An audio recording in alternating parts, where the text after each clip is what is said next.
ওয়াফি আনফুসিকুম আফালা তুবসিরুন।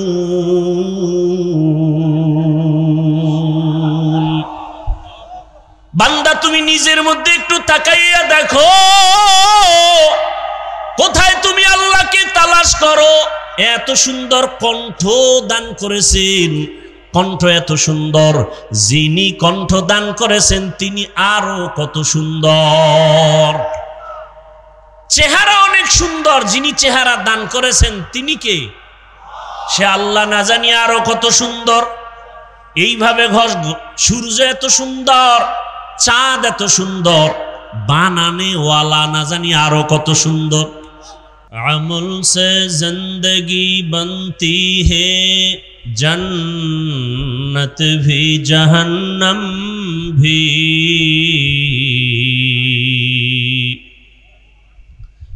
अमल से जिंदगी बनती है, जन्नत भी जहन्नम भी। ये खाके अपनी फितरत में न नूरी है न नारी। ये खाके अपने फितरत में न नूरी है न नारी। अमाल ये जन्नत की हमरा, इखलास के अमाल ये जन्नत के हमरा। परहेज़ के मक़ासिद है जो तक़वा से हासिल मांद। परहेज़ के मक़ासिद है जो तक़वा से हासिल मांद। बेगैर जो अमाल हो इखलास व तक़वा, बर्बाद तेरे जिंदगी ए होश नज़रमंद। बर्बाद तेरे जिंदगी आए होश नज़रमंद। ला इलाहा इल्लल्लाह, ला इलाहा इल्लल्लाह, ला इलाहा इल्लल्लाह, ला इलाहा इल्लल्लाह मुहम्मदुर रसूलुल्लाह।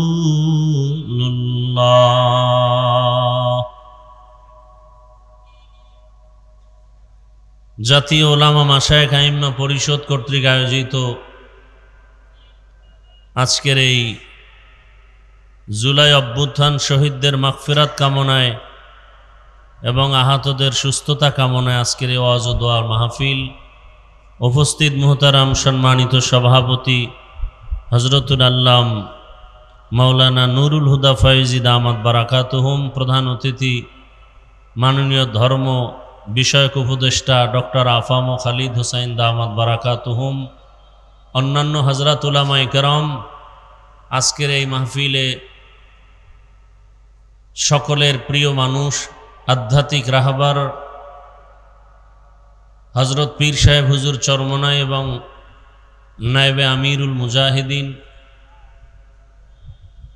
আগত বিভিন্ন জায়গা থেকে আল্লাহ পাকের আশিকিন, জাকিরিন, শাকিরিন, মুহিব্বিন, মুরব্বিয়ান এজাম, কলিজার টুকরা যুবক বন্ধুগণ, স্নেহের ছোট ভাই, মাইকের আওয়াজ শ্রবণরতা মা বোনেরা, দেশের শীর্ষস্থানীয় হযরত উলামায়ে কেরাম দিক নির্দেশনামূলক কোরআন সুন্নাহ ভিত্তিক আলোচনা রেখেছেন। ইনশাআল্লাহ অল্প সময়ের মধ্যে রুহানি আলোচনা নিয়ে আসবেন হযরত পীর সাহেব হুজুর, নায়েবে আমিরুল মুজাহিদিন সহ। এরপরে দোয়া হয়ে যাবে। আমি দোয়ার জন্য বসছি, দোয়া করি আল্লাহ পাক রব্বুল আলামিন আজকের আয়োজনকে হেদায়াতের জন্য কবুল করেন।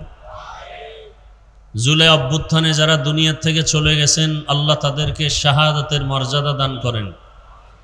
সাথে সাথে ঢাকার কয়েকদিন আগে বিমান দুর্ঘটনায় যারা দুনিয়া থেকে চলে গেলেন আল্লাহ তাদেরকেও শাহাদাতের উচ্চ মর্যাদা দান করেন।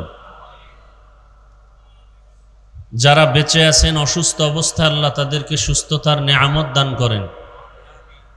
যারা পরিবার, আপনজন, সন্তান হারিয়ে ব্যতীত আল্লাহ তাদেরকে ধৈর্য ধারণকারীদের অন্তর্ভুক্ত করে দিন এবং যাদেরকে হারিয়েছেন এদের বিনিময়ে আল্লাহ উত্তম নেয়ামত দান করেন। যারা এত সুন্দর আয়োজনের পেছনে মেহনত করেছেন, উলামায়ে কেরাম, বিশেষ করে বাংলাদেশের বর্তমান যুগে তরুণ প্রজন্মের সকলের হৃদয়ের স্পন্দন, বাতিলের আতঙ্ক, হজরতুল আল্লাহ মুফতি রেজাউল করিম আবরার দামাত বারাকাতুহুম, মুফতি শামসুদ্দোহা আশরাফি দামাত বারাকাতুহুম সহ যারাই মেহনত করেছেন, বিভিন্ন উলামায়ে কেরামকে এক জায়গায় করেছেন, এটা তাদের দ্বারাই সম্ভব যাদের অন্তর প্রশস্ত। আল্লাহ পাক আমাদের সকলের প্রশস্ত অন্তর দান করুন। জাতীয় উলামা মাশায়েখ আইম্মা পরিষদ একটি ঐক্যের প্ল্যাটফর্ম। আল্লাহ পাক এই প্ল্যাটফর্মকে ঐক্যের জন্যই কবুল করেন। সংক্ষিপ্ত দু চারটি কথা বলার নিয়তে কোরআনে হাকিমের এক টুকরো আয়াতে কারিমা সূরা কাহফের শেষের দিকে তেলাওয়াত করেছি, নবীজির হাদিস থেকে এক টুকরো হাদিস পড়েছি। আল্লাহ পাক বলেন, ফামান কানা ইয়ারজু লিকা রাব্বিহি ফালইআমাল আমালান সালিহা। যারা অন্তর থেকে ইচ্ছা করে, ইরাদা করে রবের সাথে মোলাকাত করবে, আল্লাহ বলেন তাদের জন্য করণীয় নেক আমল, ওয়ালা ইউশরিক বিইবাদাতি রাব্বিহি আহাদা, তাদের জন্য বর্জনীয় তার রবের সাথে ইবাদত করতে গিয়ে অন্যকে অংশীদার বানাবে না, শিরিক করবে না। নবীজি বলেন, আখলিস দীনাকা ইয়াকফিকাল আমালুল কলিল। দুনিয়ার উম্মত, তোমাদের ঈমান আকীদা পরিশুদ্ধ করো, অল্প আমল নাজাতের জন্য যথেষ্ট হয়ে যাবে। আয়াত এবং হাদিসের মূল আলোচ্য বিষয় আমল সম্পর্কে কিছু কথা। আমল, আল্লাহর সাথে যারা মোলাকাত করতে চায় তাদের জন্য, যারা রবের সাথে মোলাকাত করতে চায় না তাদের জন্য এই আয়াতের বয়ান না। যারা রবের সাথে মোলাকাত করতে চায়, রবকে দেখতে চায়, তাদের জন্য দুনিয়াতে করণীয় দুইটা জিনিস। কর্মসূচি প্রথম হলো আমল করবে, তবে সতর্ক, শিরিক করবে না। তবে আমল অনেক বেশি করবে না, অল্প আমলই আল্লাহ খুশি হবেন যদি আমলের মধ্যে ইখলাস থাকে। আজ আমাদের দেশে চতুর্মুখী ষড়যন্ত্র, বিশেষ করে দ্বীন ও ইসলাম নিয়ে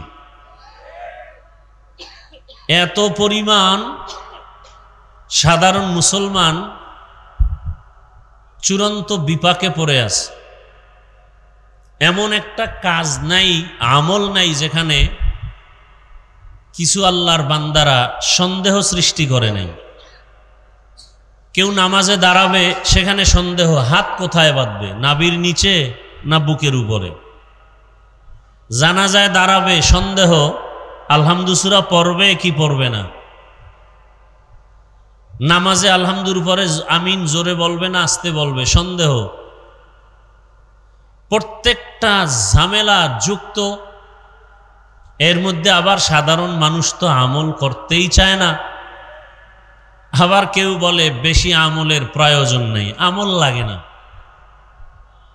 আমাদের গ্রাম্য প্রবাদ আছে, এমনিই তো নাচনেওয়ালা বুড়ি, আরো যদি পায় ঢোলের বাড়ি। মানুষ আমল থেকে অনেক দূরে, তার মধ্যে আবার আমলের বিরুদ্ধে আলোচনা। অথচ আল্লাহ পাক রব্বুল আলামিন কোরআনের আয়াতে অন্যত্র বলেন, আমি মানুষ পাঠাবার একমাত্র কারণই হলো আমল করবে। আল্লাযী খালাকাল মাউতা ওয়াল হায়াতা লিয়াবলুয়াকুম আইয়ুকুম আহসানু আমালা ওয়া হুয়াল আজিজুল গফুর। আল্লাহ হায়াত মউত দিয়া যে জীব মানুষকে পাঠাইলেন, আল্লাহ পরীক্ষা করে যাচাই করে দেখবেন কারা আমল করে, উত্তম আমল। আকসারু আমালা বলেননি, বলছেন আহসানু আমালা। বেশি আমল না, উত্তম আমল, ভালো আমল। এখন আমল কোন দিন ভালো হবে জানা নাই, কোন দিনের সেজদা ভালো হবে বলা যায় না। এজন্য আমল চলতেই থাকবে। জীবনের হাজারো সেজদা দিতে দিতে একটা সেজদা যদি ভালো হয়ে যায়, ওই এক সেজদা জান্নাত বিনা হিসেবে আল্লাহ দিয়ে দিবেন। আতিনা ফি দারে দুনিয়া না হাসান, আতিনা ফি দারে উকবা না হাসান, ইয়া গিয়াসাল মুস্তাগীসিন আহদিনা লিফতিখারা বিল উলুমে ওয়াল গিনা। আল্লাহ বলেন আমি আমলের জন্যই মানুষ পাঠাইলাম, আর বান্দা বলে আমলের প্রয়োজন নেই। অথচ মানুষের জীবনের আল্লাহ পাওয়ার প্রথম সিঁড়ির নাম ঈমান। আর ঈমানের কথা আল্লাহ যেখানে বলেছেন সেখানে আমলের কথা বলছেন। ওয়াল আসরি ইন্নাল ইনসানা লাফি খুসর ইল্লাল্লাযীনা আমানু ওয়া আমিলুস সলিহাত। সমস্ত মানুষগুলো জাহান্নামে যাবে, কিন্তু যারা ঈমান আনার পরে আমল করবে নেক আমল, তারা জাহান্নামে যাবে না। ওয়াত্তিনি ওয়াজ্জাইতুনি ওয়া তুরি সিনিনা ওয়া হাযাল বালাদিল আমিন লাকাদ খালাকনাল ইনসানা ফি আহসানি তাকওয়িম সুম্মা রাদাদনাহু আসফালা সাফিলিন। আল্লাহ চার জিনিসের শপথ করে বলেন, সব মানুষকে আমি বড় সুন্দর করে সৃষ্টি করেছি। সৌন্দর্য যারা ধরে রাখবে না এরা জাহান্নামে চলে যাবে, কিন্তু না, ঈমান আনবে আমল করবে তারা জাহান্নামে যাবে না। ইন্নাল্লাযীনা আমানু ওয়া আমিলুস সলিহাতি কানাত লাহুম জান্নাতুল ফিরদাউসি নুজুলা। আল্লাহ বলেন জান্নাতের মধ্যে সর্বোত্তম জান্নাত জান্নাতুল ফিরদাউস। আমি আল্লাহ তাদেরকে জান্নাতুল ফিরদাউস দান করব যারা ঈমান আনার পরে নেক আমল করবে। তাহলে আমলের প্রয়োজন আছে না নাই? আবার এই আমল সময় খুবই কম, এই আমল আবার দুই ভাগে ভাগ করা, নেক আমল আর বদ আমল। নেক আমল আর বদ আমল। কথা বলতে এক তো সময় কম, দ্বিতীয় সামনে আবার মিডিয়ার অনেক পর্দা লাগানো। এখন আমি মনে হয় কবরস্থানের দিকে অন্ধের মতো কথা বলতেছি, তো আপনারা আওয়াজ দিয়েন। মনে হয় পর্দার আড়াল থেকে আমি কথা বলবো, আপনারা আওয়াজ দিলে বুঝবে এখানে মানুষ আছে। বুঝেন না কথা? তাহলে আমল দুই ভাগে ভাগ করা, নেক আমল আর বদ আমল। নেক আমল কি? ফরজ, ওয়াজিব, সুন্নাত, মুস্তাহাব, সুন্নাতে জায়েদা, মুআক্কাদা, ফরজে আইন, ফরজ আলাল কিফায়া। বদ আমল কি? হারাম, নাজায়েজ, মাকরু, তাহরিমি, তানজি, শিরক, বিদআত, কুফর, গুনাহে সগীরা, কবিরা, এগুলো সব বদ আমল। আবার এই বদ আমলও দুই ভাগে ভাগ করা, ফাহশা আর মুনকার। ইন্নাস সালাতা তানহা আনিল ফাহশাই ওয়াল মুনকার ওয়ালা যিকরুল্লাহি আকবার। আল্লাহ বলেন নিশ্চিত নামাজ মানুষকে পাপের জগৎ থেকে মুক্ত করে দিবে। কার ওয়াদা? জোরে বলেন, ওয়াদা কার? আল্লাহ। তাহলে নামাজ অবশ্যই পাপের জগৎ থেকে মানুষকে পবিত্র করে দিবে। এই পাপ বলতে কিছু আছে ফাহশা, কিছু আছে মুনকার, দোনোটাই বদ আমল। তবে ব্যবধান, ফাহশা এমন বদ আমল যেগুলো বুঝার জন্য কোনো দলিল লাগে না, বিবেক বুঝে ফেলে, দলিল আছে, দলিল পর্যন্ত যেতে হয় না। মুনকার এমন বদ আমল যেগুলো দলিলের ভেতরে না ঢুকলে সমাধান হয় না। যেমন মিথ্যা বলা নেক আমল না বদ আমল? বলেন। এটা বুঝার জন্য দলিল লাগবে? দলিল আছে। ওয়াইলু ইয়াউমাইযিল লিল মুকাদ্দিবিন, ওয়াইলু ইয়াউমাইযিল লিল মুকাদ্দিবিন। মিথ্যাবাদীর জন্য জাহান্নাম। তাও কেমন জাহান্নাম? ওয়াইল নামক জাহান্নাম। জাহান্নামের স্তরের মধ্যে মারাত্মক ভয়ঙ্কর জাহান্নাম হলো ওয়াইল নামক জাহান্নাম। মারাত্মক। জান্নাতের মধ্যে শ্রেষ্ঠ জান্নাত জান্নাতুল ফিরদাউস, আর ভয়ঙ্কর জাহান্নাম ওয়াইল কার জন্য কয়? মিথ্যা যারা বলে তাদের জন্য, মিথ্যাবাদীর জন্য ওয়াইল নামক জাহান্নাম। আর কার জন্য? যে আয়াতে আল্লাহ বলেন নামাজ মানুষকে পাপের থেকে ফিরাবে, আল্লাহ আর এক আয়াতে বলেন কিছু কিছু নামাজি আছে এরা ওয়াইল নামক জাহান্নামে যাবে, নামাজ পড়িয়াও জাহান্নামে যাবে। আরাআইতাল্লাযী ইউকাযযিবু বিদ্দীন ফাযালিকাল্লাযী ইয়াদউল ইয়াতীম ওয়া লা ইয়াহুদ্দু আলা তাআমিল মিসকিন। এরপরে কি? ফাওয়াইলুল লিল মুসাল্লিন, মুসল্লি যারা নামাজি এদের জন্য ওয়াইল নামক জাহান্নাম। তাহলে নামাজি মুসল্লি ওয়াইল নামক জাহান্নামে যাবে। কোন নামাজি মুসল্লি? বড় কঠিন ব্যাপার। নামাজ মানুষকে পাপ থেকে ফিরাবে, বিনা হিসাবে জান্নাতে যাবে, আর সেই নামাজ মানুষকে ওয়াইল নামক জাহান্নামে নিবে। কঠিন ভয়ঙ্কর জাহান্নাম, ওয়াইল নামক জাহান্নামে। আর কারা যাবে? ওয়াইলুল লিল মুতাফফিফিন, যারা ব্যবসা করতে গিয়া কাস্টমারের সাথে মাপে উল্টা পাল্টা করে, ভেজাল করে, এরা ওয়াইল নামক জাহান্নামে যাবে। আর কারা? ওয়াইলুল লিকুল্লি হুমাযাতিল লুমাযা, যারা মানুষের দোষ পেছনে বলে আর একজনে দোষ করে না, বানাইয়া অপবাদ দেয়, এই ওয়াইল নামক জাহান্নামে যাবে। গীবত শিকায়াত করনেওয়ালা, বড় কঠিন। আপনারা যারা মক্কা মদিনায় গেছেন তারা দেখছেন চোখে, আর যারা শুনছেন, ওখানে সারা দুনিয়ার মুসলমান আসে না আসে না? কথা বলেন। ওখানে আসে সব লাইনের মুসলমান। বলে কেমন? কয়েকজনে কেবলার দিকে পাও দিয়া ঘুমাইছে, একামত হয়ে গেছে, নামাজে দাঁড়ায় গেছে, অজু টজু আর লাগে নাই, দিল পরিষ্কার, কিসের অজু, নামাজে দাঁড়াইছে। আর একজনে ইমাম সাহেবের কেরাত চলতেছে, নামাজে বসে পকেট থেকে মোবাইল বের করে কথা বলতেছে, বলে পকেটে মোবাইল রেখে আবার নামাজ ঠিক আছে, এখনো নামাজ যায় নাই। আর একজন বুকে হাত বাঁধে, কেউ নাবির নিচে, কেউ সাইরে দিয়া দাঁড়ায় থাকে নামাজে দাঁড়ানো অবস্থায়। আর একজন দেখলাম সেজদায় যাওয়ার সময় পকেট থেকে একটা কাঠের টুকরা বের করে কপালের নিচে দিছে।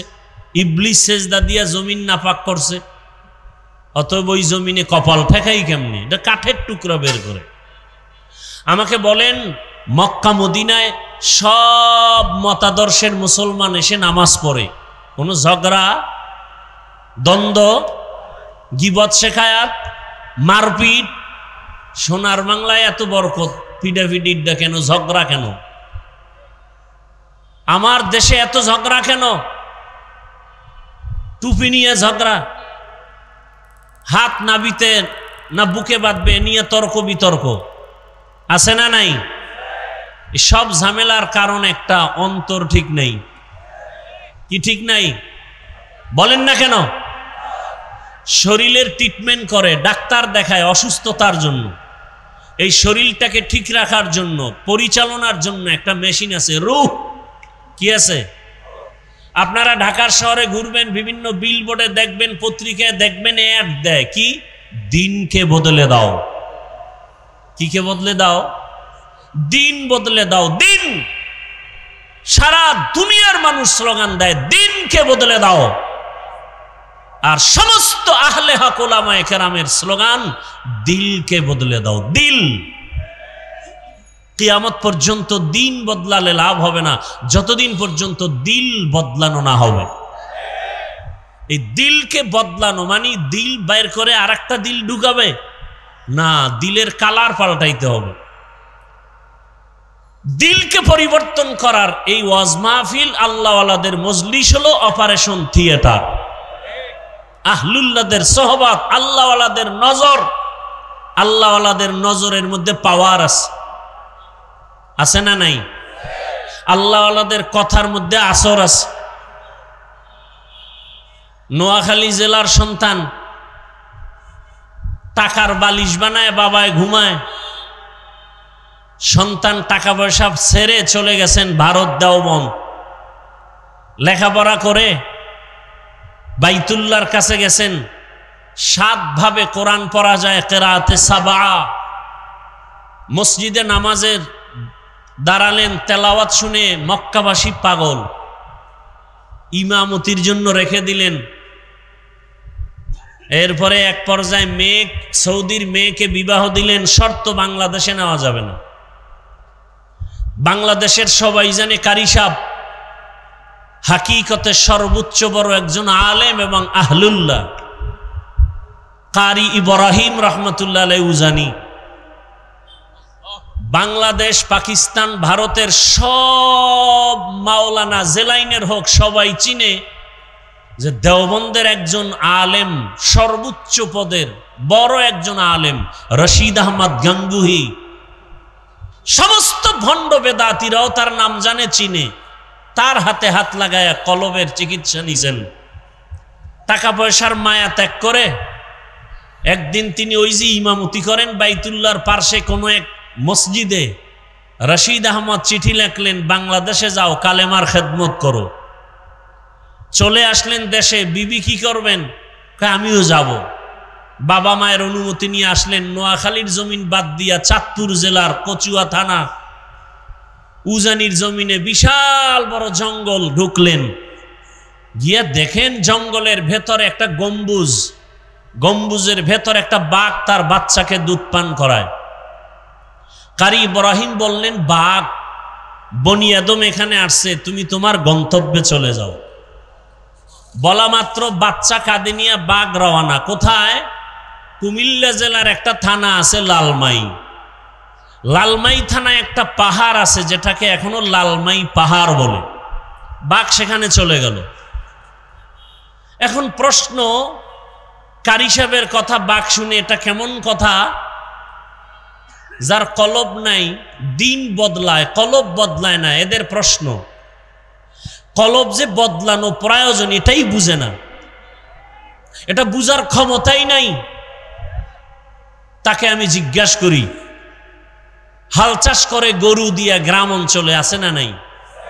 ওই চাষিরা মেট্রিক বিএ পাস না সাধারণ মানুষ? এই মানুষগুলো যখন গরুকে হুকুম করে মানেনি, গরুকে যখন ডানে যাইতে বলে যায়নি, বামে যাইতে বলে যায়নি। তো একটা কৃষি কাজ করে সাধারণ মানুষ বেনামাজি, ওর কথা যদি গরু শুনে, আল্লাহর ওলির কথা বাঘ শুনবে না কেন? এই বুঝার মতো মেধা ওদের নাই, এই কলব ঠিক নাই। এজন্য বলে আমরা পীর মুরিদি পীরাউলিয়া মানি না। আমি সারা বাংলাদেশে কসম করে বলি, দ্ব্যর্থহীন ভাষায় চিৎকার করে বলি, আল্লাহর জাতের কসম, যারা বলে আমরা ওলিয়া উলিয়া মানি না, তারা কোরআন মানে না, বুখারী শরীফ মানে না। এরা ভণ্ড। এদের যারা ভণ্ড বলে না তারাও ভণ্ড। তারা কোরআনও মানে না, বুখারী শরীফও মানে না। আপনি কি মনে করেন আমি কসম খেয়ে কথা বলছি হালকাভাবে? হালকাভাবে? আল্লাহ হেদায়াত দান করুন। চরমনাইয়ের ওয়াজে বসলে মানুষ চিৎকার দেয় কেন? উজানির ওয়াজে বসলে মানুষ চিল্লায় কেন? তাকে আমার প্রশ্ন, তুমি ওয়াজে বৈশা চিল্লাও না কেন? এটা হাসির প্যান্ডেল না কান্নার প্যান্ডেল? কান্নার প্যান্ডেলে কাঁদবে, এটাই স্বাভাবিক। কান্না না আসলে তাকে জিজ্ঞাসা করো, তোমার চোখে পানি আসে না কেন? তোমার অন্তর নষ্ট, কলবের চিকিৎসা করো। এখানে চিৎকার আসার মজলিস।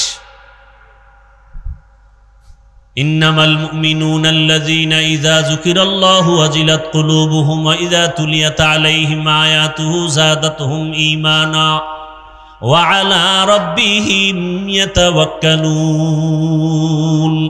একজন আয়াত পড়া বয়ান করে, আল্লাহ কইছে কলবের মধ্যে কম্পন হবে জিকিরের আওয়াজ আসলে, তেলাওয়াতে কলবের ঈমানের পাওয়ার বাড়ে। তাহলে কলবের মধ্যে কম্পন হবে, শরীর লাফায় কেন? প্রশ্ন সেখানে আবার, কেন? দিল ঠিক নাই। ভূমিকম্প হয়নি সোনার বাংলায়? যারা জানেন তারা বলেন, ভূমিকম্প যে হয় ঢাকার কোনো এক জায়গায় বা নেপালে ভূমিকম্প হয়েছে বা কক্সবাজারে হয়েছে, ঢাকার শহর কাঁপে না কাঁপে না? কাঁপে। কক্সবাজারের ভূমিকম্প হলে ঢাকা কাঁপে কেন? আর সেই ভূমিকম্পটা জমিনের উপরে হয় না ভেতরে? বলেন তো, নিচে হলে উপরে কাঁপে কেন? বিল্ডিং কাঁপে কেন? ঠিকই আল্লাহর মোহাব্বত আর মারেফতের নূর সিনায় আসার পরে কলবে জালজালা হলে বডির মধ্যে এটার আসর শুরু হয়ে যায়। ইয়া ইলাহি মুঝসে মুঝকো দূর কর, তাকে দেখো মুঝ মে তুঝকো এক নজর। ইয়া ইলাহি তু মেরা মাবুদ হ্যায়, ইয়া ইলাহি তু মেরা মাশুক হ্যায়। এজন্য আল্লাহর সাথে যারা মোলাকাতের চিন্তা করবে তাদের জন্য কর্মসূচি দুইটা। আল্লাহর সাথে মোলাকাত করার আশাই নেই কেন? আল্লাহর সাথে পরিচয় নেই আল্লাহকে। নাস্তিকরা তো বলে যাকে দেখি না তারে মানিও না। আল্লাহকে কেন দেখার চিন্তা নাই? আল্লাহকে চিনি না। আল্লাহকে চিনার জন্য কোথায় যাও? বলে আমেরিকা, লন্ডন কয় না। ওয়াফি আনফুসিকুম আফালা তুবসিরুন।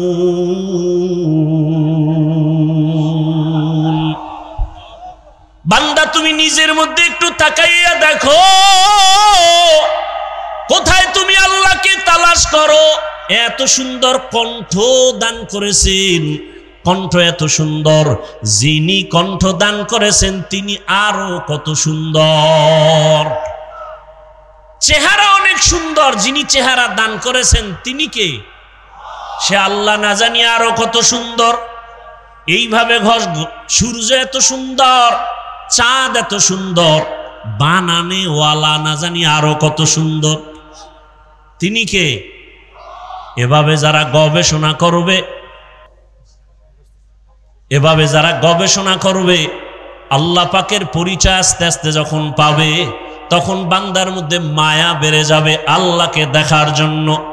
আর বান্দা তখন খুঁজবে আমি আসল মালিকের কোথায় পাই। ইয়া ইলাহি তু মেরা মাবুদ হে, ইয়া ইলাহি তু মেরা মাশুক হে। আল্লাহকে পাওয়ার জন্য অন্তর তৈরি হয়ে যাবে। কেন আমরা বুঝি না? আল্লাহকে চিনি না। চিনার জন্য আল্লাহ ওয়ালাদের কাছে যেতে হবে। আল্লাহ পাকের এই মজলিস, আল্লাহ ওয়ালাদের মজলিস, আল্লাহ পাকের কুদরতি আলোচনার এই মজলিসে বসলে আল্লাহর পরিচয় লাভ হয়। এজন্য আল্লাহর পরিচয় লাভ করার জন্য আল্লাহর মুলাকাতের তামান্না অন্তরে তৈরি করে নেক আমল এবং শিরিক মুক্ত থাকার তৌফিক আল্লাহ আমাদেরকে দান করুন। আমিন। ওয়া আখিরু দাওয়ানা আনিল হামদুলিল্লাহি রাব্বিল আলামিন।